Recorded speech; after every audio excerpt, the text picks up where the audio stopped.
bien cette reprise. Non, franchement, il y a eu des belles surprises qui confirment. Il y a eu des beaux cartons. Non, c'était cool, franchement. Salut à tous, footeuses et footeux famille, c'est Thomas. On parle Ligue 1 de la G10, comme tous les lundis, de la Ligue 1 Conforama Ball, pas et j'ai note tous, Kirimora. Et des meubles en kit, en chiffres, justement. Est-ce que c'était une journée prolifique ou pas? Il n'y a eu que 24 buts, c'est pas terrible, hein. On est bien en dessous des moyennes de saison, comme on dit à la météo. Le PSG, plus que jamais, record en cours avec 10 victoires sur 10, c'est juste incroyable. 30 points, plus 30 de goal average, c'est juste ouf. 5 décisions de la variole, on verra ça dans le point variole, je suis pas très content. 2 victoires à l'extérieur, 7 victoires et 3 matchs nuls.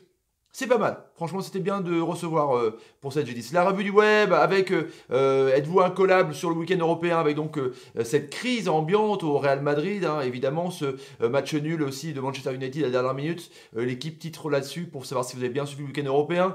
Pour Marcelo du Real, justement, il veut partir vite, hein, il est pissé par la Juventus de Turin.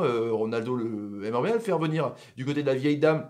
Le petit en conférence de presse aujourd'hui, lundi, normalement devait être jarté par Florentino Pérez. N'hésitez pas à aller voir la vidéo de Madrid en crise sur la chaîne Thomas Parle Foot, évidemment. Et ben lui, il a dit qu'il y a un match demain à faire. Donc voilà, laissez-moi tranquille, laissez-moi bosser. Il y a le Classico qui arrive, en tout cas la semaine prochaine aussi. Donc pour l'instant, pas de licenciement. Oui, bah oui, le choc, le retour de Carlo Ancelotti avec ce PSG Naples à suivre en live sur la chaîne, évidemment. Mercredi à 21h, ça va être chaud patate pour les PSG. Pour le Paris Saint-Germain, un match très important.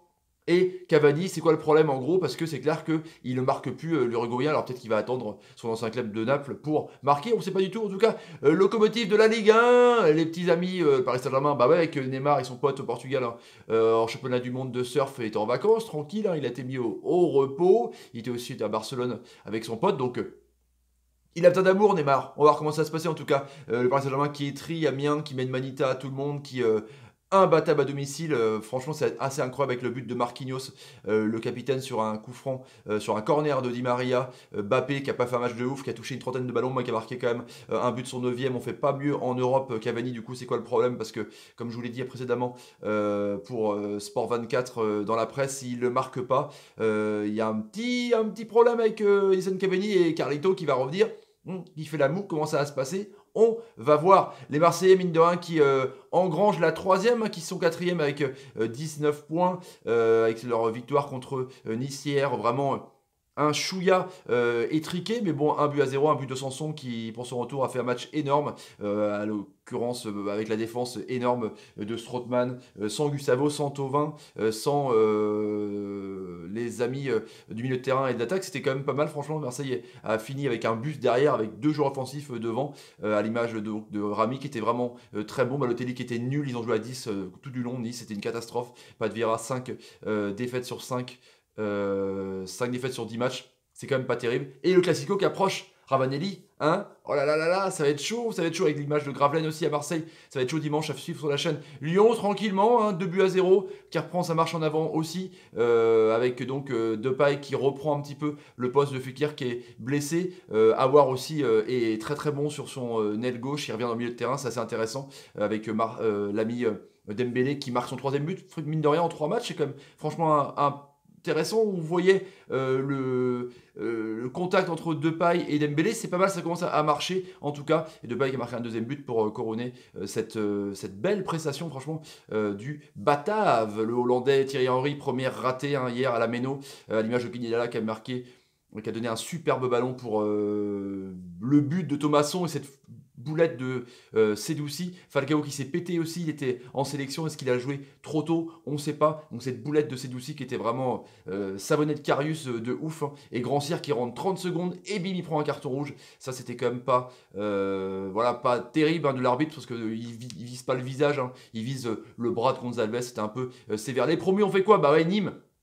À l'image de Briançon qui chute un petit peu, hein, les Nîmois qui, voilà, qui redescendent un peu dans leur championnat avec leur début de saison de ouf. Blacard se pose des questions parce qu'il ne marque plus beaucoup de buts, hein, à l'image de Fethi Arek qui est vraiment un bon défenseur en tout cas. Il s'est bataillé avec Cheikh Diop ici. Ce qui est bien, c'est qu'on a revu la doublette vraiment prolifique et énorme Alibi Bozok qui a eu du mal à se retrouver à la demi-heure de jeu, mais C'était assez intéressant, franchement. Et Reims, bah, qui fait son 6e match nul, la 4e meilleure défense du championnat, qui marque un but enfin, mais qui avance petit à petit, mais qui stagne aussi, à l'image de Chavaria, repositionné en numéro 9, justement. Le Coréen Suk est sorti justement avec Marvin Matin qui est rentré en numéro 10, ça a été un peu mieux.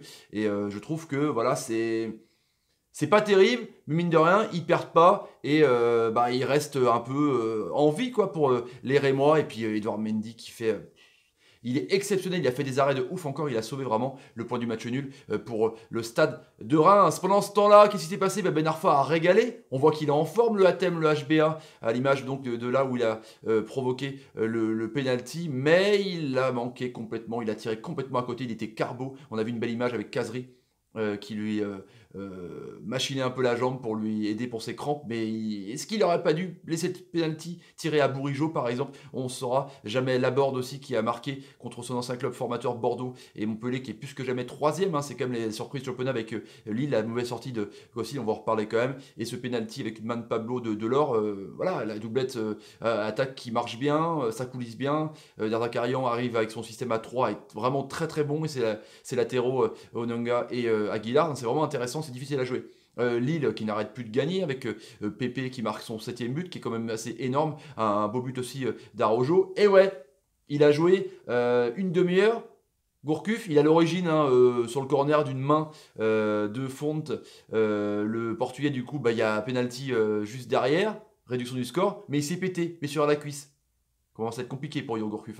Mettez dans les commentaires ce que vous en pensez, les amis. Ce camp Guingamp, hein, on va pas rester là-dessus, parce que c'est le seul résultat vierge de cette J10. Ça, c'était pas terrible avec le retour de Rodelin à Malherbe qui s'est fait siffler.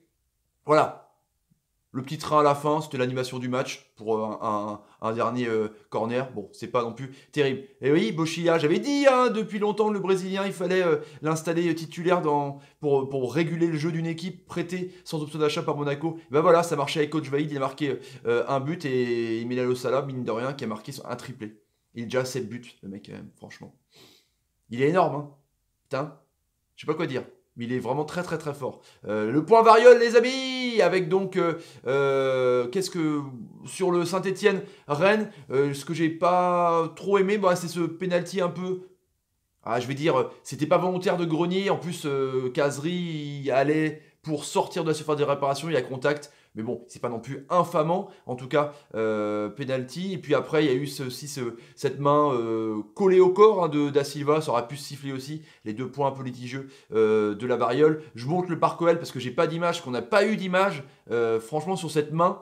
Je montre Kipembe parce que c'était la même main. Kipembe laisse le bras un petit peu traîner sur le côté droit sur un centre. Et du coup, c'était pareil pour Lyon-Nîmes. On n'a vu aucune image. Il n'y a rien eu. Et je pense que c'était un peu litigieux. J'étais pas très content de ne pas voir le replay à la télé. Et puis, il y a eu ce contact aussi avec dans la surface de réparation où Bochan est rentré depuis 1000 ans à Marseille. Puis, il a retenu Balotelli dans la surface de réparation. Il n'y a pas eu de point variable non plus. Il y aura peut-être pu avoir penalty. Et cette sortie et ce contact entre Laborde et Costil, il y a eu un contact en Angleterre, ça siffle pas. Là, ça aurait peut-être pu siffler. Voilà pour mon point variole qui était un peu 50-50. Mon top, évidemment, c'est le LOS qui n'arrête pas de surprendre tout le monde avec 22 points, qui fait un petit trou, mine de rien, avec les autres, à l'image de Célic, à l'image des frères Fonte, de Pépé, de Bamba, d'Ikoné. C'est vraiment intéressant. Avec Gatier, qui est un bon coach, ils étaient au fond du trou. Maintenant, ils sont en haut du panier. C'est vraiment. Franchement, c'est la surprise du championnat, c'est le cas de le dire. Et puis flop, bah, Titi Henry qui a fait une première ratée, mais bon, comme on dit, hein, Deschamps, il a fallu 6 matchs pour gagner sa première victoire. Laurent Blanc, bon, premier match, première victoire, mais c'est pas non plus désespéré non plus. Vieira 4 matchs pour sa première victoire. Il va falloir suivre un peu justement contre le FC Bruges en Champions League, à suivre sur la chaîne. En tout cas, Thierry Henry tient le bon bout, l'ami. Résultat complet de cette J10 avec Lyon 2-0, Paris 5-0, hein, c'est un peu le tarif maison. Reims 1 partout, Caen 0-0. Strasbourg, Monaco 2-1, Nantes 4-0 contre Toulouse, Dijon qui perd donc à domicile encore une fois contre Lille 2-1, Montpellier 2-0, Saint-Etienne, Rennes 1 but partout et Marseille hier 1-0. Ce qui donne au classement évidemment avec Paris Saint-Germain avec 30 points plus que jamais, Lille, Dauphin 22 points, Montpellier et Marseille égalité 19 points, Lyon 5e 17 points, Saint-Etienne 6e 16 points, Strasbourg énorme. 7e 15 points Bordeaux, 8e 14 points Toulouse, 9e 13 points Angers dans le top 10 avec 12 points. Le Stade Rennais, 11e 12 points Caen, Reims, Nice avec 11 points, 12, 13 et 14e. Nîmes, Dijon, Amiens, 15, 16, 17 avec 10 points. Nantes, toujours barragiste, 18e 9 points. Monaco, relégable pour l'instant, 19e dans la charrette avec 6 points. Et Guingamp, toujours lanterne rouge, même s'ils perdent plus, 20e avec 6 points les amis.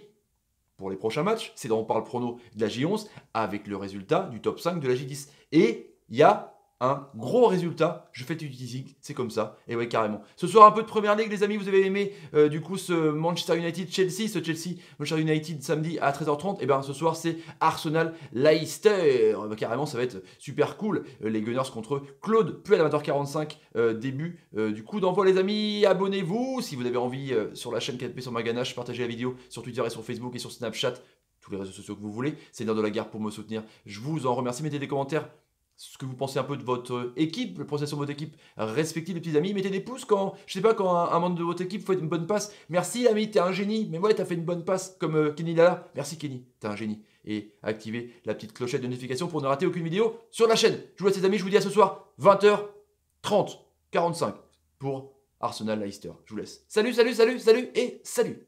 On va commencer à pouvoir voir dessiner quelques enseignements par rapport au classement. Mais ouais, carrément, c'est comme la J10. Bah ouais.